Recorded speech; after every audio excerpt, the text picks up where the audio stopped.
d'en parler moi aussi aux autres. Et en ce qui concerne la collaboration avec les artistes, en général, ce sont les artistes qui viennent me trouver.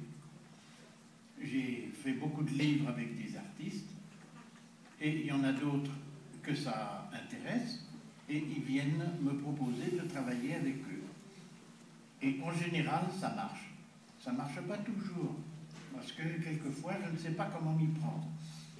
Et souvent, quand ce sont des galeristes ou des éditeurs qui veulent faire un livre en rassemblant un tel et un tel, très souvent, ça ne marche pas, ça.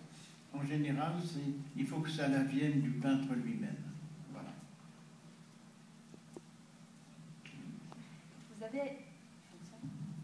Vous avez écrit un essai sur Rimbaud et votre travail avec les arts peut faire penser au sonnet voyelle et à ses lettres associées à des couleurs dans le poème de Rimbaud. Quel est le rôle de la couleur dans votre rapport aux mots? J'aime beaucoup la peinture et donc dans la peinture, la couleur joue un rôle essentiel. Et lorsque j'étais jeune, j'avais envie d'être peintre, mais j'avais aussi envie d'être musicien, alors je suis devenu écrivain. Mais dans tout ce que j'écris, il y a une nostalgie et de la peinture et de la musique. Alors, il m'est arrivé souvent, pour faire des textes allant avec des gravures qui étaient en noir et blanc, de mettre la couleur dans le texte. Oui, vous avez un livre avec 2 pages comme ça. D'un côté, il y a une image qui est en noir et blanc, et de l'autre côté, il y a un poème, un certain nombre de lignes. Et je mets de la couleur à l'intérieur de mon poème. Et c'est, si vous voulez, je parle, alors que l'image est en noir et blanc, je parle de bleu, de rouge, etc. Ce qui fait que la couleur coule, en quelque sorte, d'une page sur l'autre. Et ainsi, on va voir l'œuvre d'une façon complètement différente.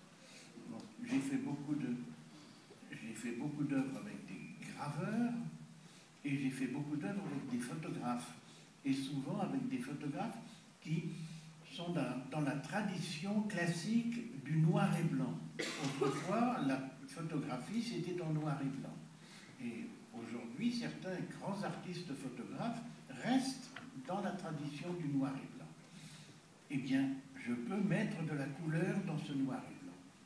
Ou bien, il peut y avoir de la couleur déjà dans la photographie, ou évidemment dans la peinture, mais je peux faire, avec mon texte, faire sortir certaines couleurs par rapport à d'autres. Vous voyez, un peu comme on utilise des filtres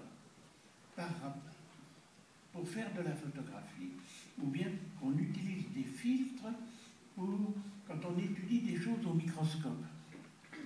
Pour voir des cellules au microscope, quelquefois, il est nécessaire de changer la couleur pour voir des choses qu'on ne verrait pas autrement. Eh bien, le texte en face de l'image sert ainsi à transformer la façon dont on voit cette image. Et évidemment, l'image transforme beaucoup la façon dont on voit le texte. On qualifie votre écriture de nomade et vous êtes un incorrigible voyageur. Heureusement pour nous d'ailleurs, parce que c'est grâce à ça que vous êtes là aujourd'hui. Dans vos textes sur les pays que vous visitez, le visuel est très présent.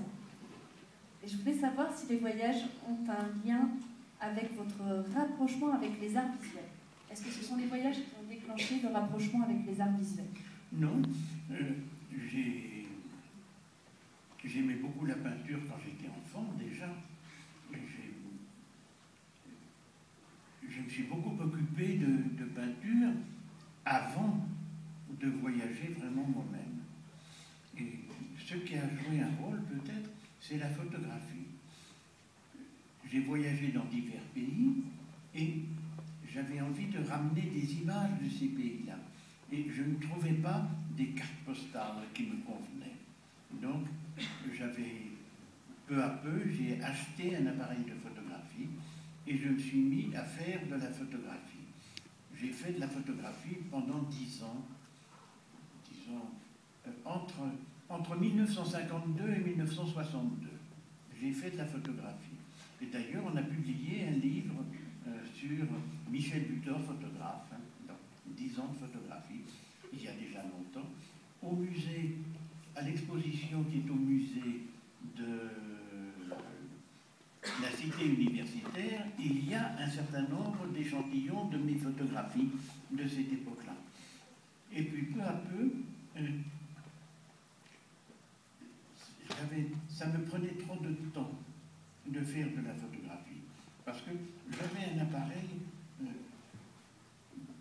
de l'époque, un de ces appareils qu'on mettait sur le ventre, qu'on appelle un Rolleiflex, et qui me permettait de faire des choses qui me plaisaient, mais ça demandait beaucoup de temps pour mettre au point la photo. C'était pas du tout l'appareil dont se servent les journalistes, par exemple, hein, qui sont des appareils de type Leica, où l'on regarde comme ça et on peut prendre très très vite. Alors, donc peu à peu, je n'ai pas pu continuer à faire de la photographie, et puis j'ai eu des amis qui étaient photographes, eux, alors je les ai laissés faire leur photographie, et en écrivant des choses avec eux, et puis ma femme s'est mise à faire de la photographie.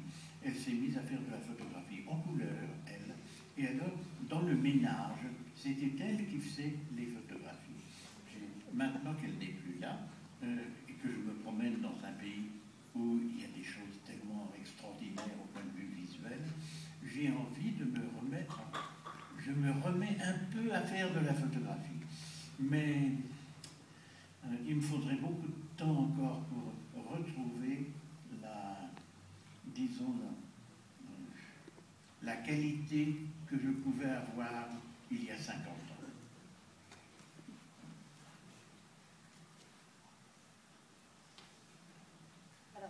Je remarque aussi que les pays que vous choisissez sont aussi éclectiques que vos goûts en art.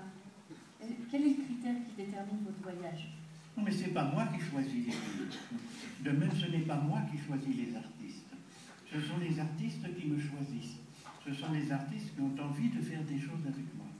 Et dans la plupart des cas, ça me semble intéressant, ça me donne des idées, donc je suis heureux de travailler avec eux. Mais c'est la même chose pour les pays. J'ai gagné ma vie comme professeur et surtout comme professeur à l'étranger. Donc, j'ai voyagé dans des pays où on pouvait avoir besoin d'un professeur de français. D'abord un professeur de français au niveau du lycée et puis ensuite au niveau de l'université. Et puis,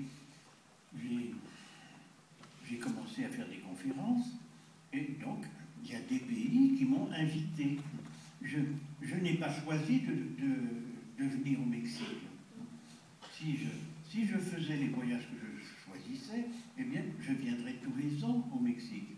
C'est compliqué ça pour moi. Donc, il faut que j'attende que des pays m'invitent. Alors, si le Mexique m'invite, je me précipite. Et, si ce sont des pays où je suis déjà allé, j'y vais parce que je sais qu'ils auront